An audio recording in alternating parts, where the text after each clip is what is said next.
И сега какво? Спряха ли да убиват, да крадат, да продават дрога?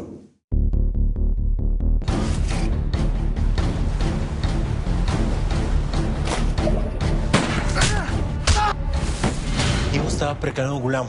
Някой трябва да го спре.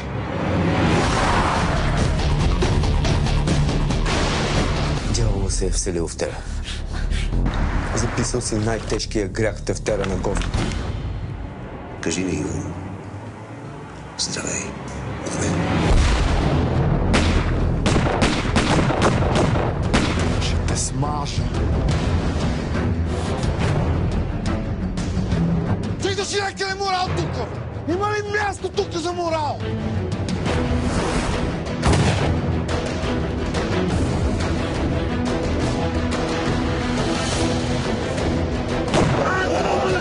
Под прикритие от 25 ноември по БНТ 1.